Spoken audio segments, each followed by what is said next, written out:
This is our new museum, which was built this year. Thanks to Jimmy.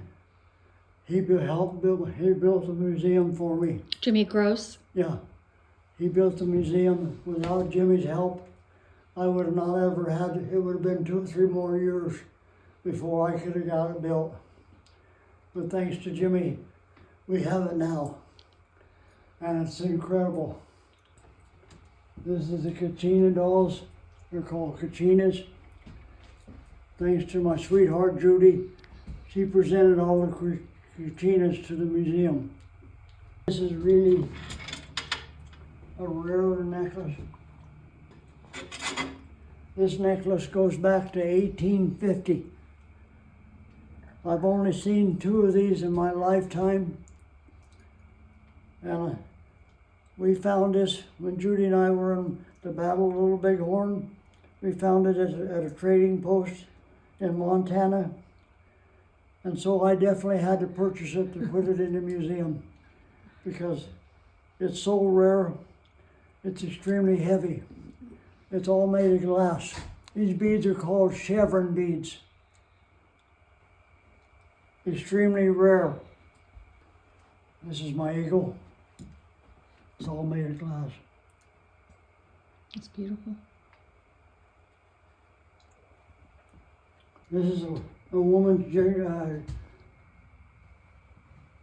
ribbon dress and a cape. This is the cape.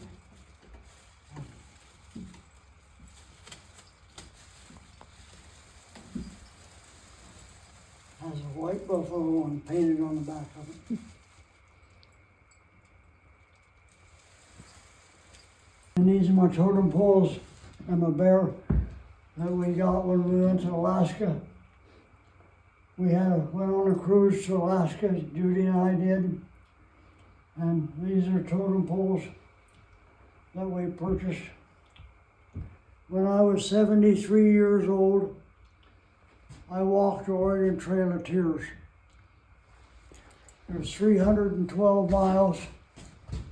These are the moccasins that I wore. There's only been 9 people walk the Trail of Tears. I was number 9. I'm the only one that walked the Trail of Tears in moccasins.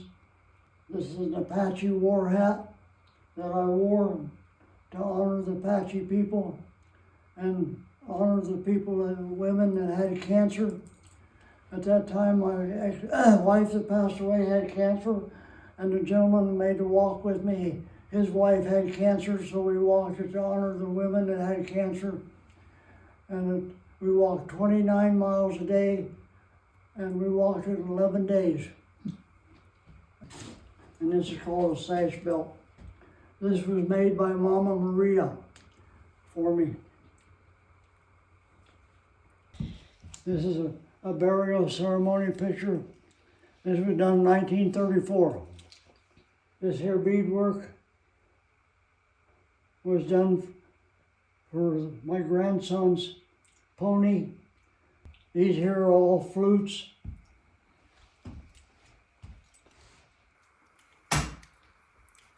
This is an Aztec flute. It's made of clay. And it plays funny, but it was used in war. But when they was in war, there would be 1,000 people with a flute, and they'd be on top of the mountain. When the people soared up the mountain, this is what they would do.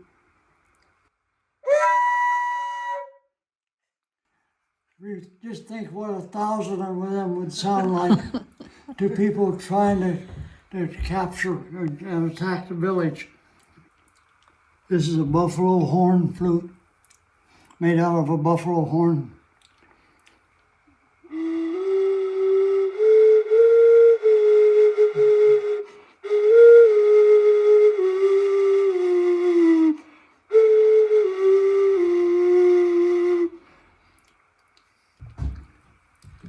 And this case here is dedicated to me being in Vietnam for 8 years. This is my picture taken in 1964. I just kicked out 17 paratroopers. And I was sitting by the door, looking outside. Here's my glasses that I wore. The glasses that I was wearing there are right here. This knife I carried all through Vietnam. This pistol I carried in the shoulder holster in my flight suit. This here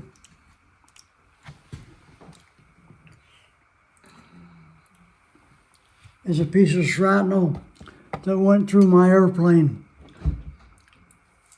We was hit by 105 rockets that day. And this is extremely sharp. And this went right through my airplane. And that was at Tonsanute in 1965. This picture here was done by a very good friend of Judy and I's. He drove all the way from Arizona to bring me that picture, and he hand painted it for us. Cameron Blake. And that's Cameron Bragg's. Cameron also done these paintings here. These are Cameron Bragg's. This is a story. This is Chief Joseph. This is when Chief Joseph was told they had to go to the reservation. So they started on the march. And this is when he surrendered to the one-armed general. And this is when he's old and telling stories about that. This is me at the Gathering of the Nations on my horse with the saddle and headdress. And this saddle is an 1870 saddle with no leather, covered in rabbit skin. This is an 1870 McClellan Army saddle. It's original McClellan. This is what the cavalry rode in. These are Henry rifles.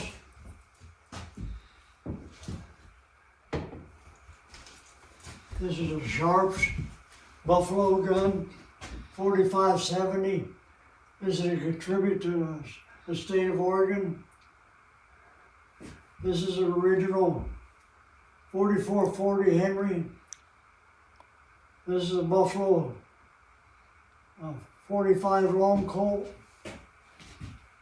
The Buffalo Bill and Kit Carson. This is a Geronimo. These are all engraved. This is a Golden Boy and a 45 Long Colt. And this is a tribute to the Bears. And this is a 4570 Henry. And then we got a birch bark canoe. Bill. The gun in the middle, the pistol in the middle, was used in the George Washington War. This here was carved for me by a young gentleman here in Jefferson, Oregon. This represents the military with the M16, the helmet and boots of the military people that we've lost. And these are a couple Creole boards. This is Comanche. That's Choctaw. This is a Sharps carbine. This was used in the Battle of the Bighorn. It's a 50-70 caliber. And that's a traditional Western 94 Winchester that the Western people used to defend themselves and hunt with. There's a 30-40 Craig, which used in the Spanish-American War with Teddy Roosevelt. This is a World War II German sniper rifle. It's a 98K Mauser. It's an M1 Grand tanker model that was used in World War II. They carried this in the tanks. It's 4 inches shorter a normal M1 Grand. This is 1942, and this was used in World War II. This is an M14, which we carried in Vietnam. And this is my eagle. I love my eagle. Judy and I got this when we was in Mexico, and there's only been 2 of them made at the present time. This saddle here, Gwen rode this saddle at the Battle of Little Big, or at the Gathering of the Nations in 2018. It took her 5 years to make this saddle. And this is her stuff. This is all the stuff that she made. I was just gifted this 2 weeks ago. This was made in 1846. It's a necklace, but it's all done in feathers. And these are pictures of the tall tree, the ceremonial tree, and that tree, they say, is 250 years old. This is the main support of the tree. Every limb that comes off the tree and has a sprout up like it is a family. So that's what it represents. When you see these up here, that's a family. This is a family. Then that's a branch off the family. All the tribes would all come every year, and they do ceremony at this tree. And there's 3 of them in between Montana and Oregon. There's 3 trees. They're ceremonial trees.